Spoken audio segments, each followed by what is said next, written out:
The last nail is being driven into the coffin of the American Republic, yet Congress remains in total denial as our liberties are rapidly fading before our eyes.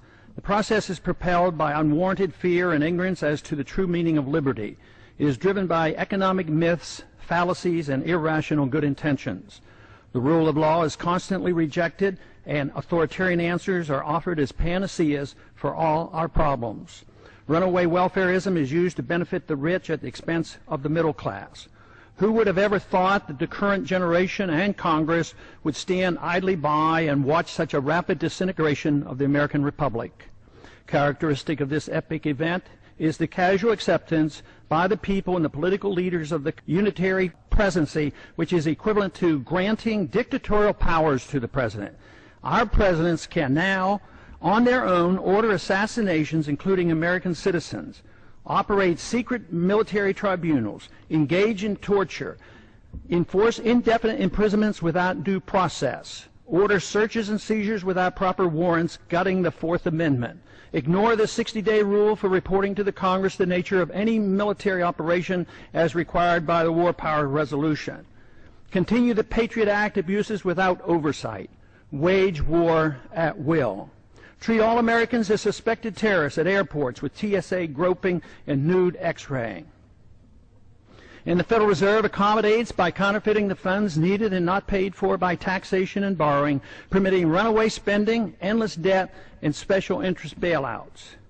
And all of this is not enough. The abuses and usurpations of the war power are soon to be codified in the National Defense Authorization Act, now rapidly moving its way through Congress. Instead of repealing the 2001 authorization for the use of military force, as we should, now that bin Laden is dead and gone, Congress is planning to massively increase the war power of the president.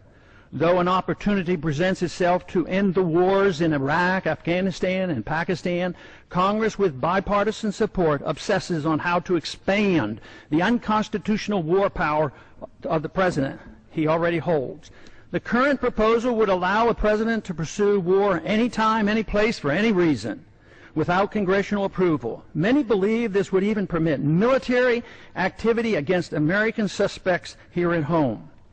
The proposed authority does not reference the 9/11 attacks. It would be expanded to include the Taliban and associated forces, a dangerously vague and expansive definition of our potential enemies. There is no denial that the changes in Section 1034 totally eliminates the hard-fought-for restraint on presidential authority to go to war without congressional approval achieved at the Constitutional Convention. Congress's war authority has been severely undermined since World War II, beginning with the advent of the Korean War, which was fought solely under a UN resolution. Even today, we're waging war in Libya without even consulting with the Congress, similar to how we went to war in Bosnia in the 1990s under President Clinton. The three major reasons for our constitutional conventions were to guarantee free trade and travel among the states, make gold and silver legal tender, and abolish paper money, and strictly limit the executive branch's authority to pursue war without congressional approval. But today, Federal Reserve notes are legal tender, gold and silver are illegal. The Interstate Commerce Clause is used to regulate all commerce at the expense of the free trade among the states. And now, the final nail is placed in the coffin of congressional responsibility for the war power, delivering this power completely to the president, a sharp and huge blow to the concept of our republic. In my view, it appears that the fate of the American Republic is now sealed, unless these recent trends are quickly reversed.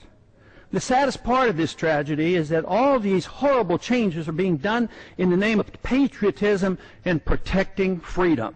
They are justified by good intentions while believing the sacrifice of liberty is required for our safety. Nothing could be further from the truth.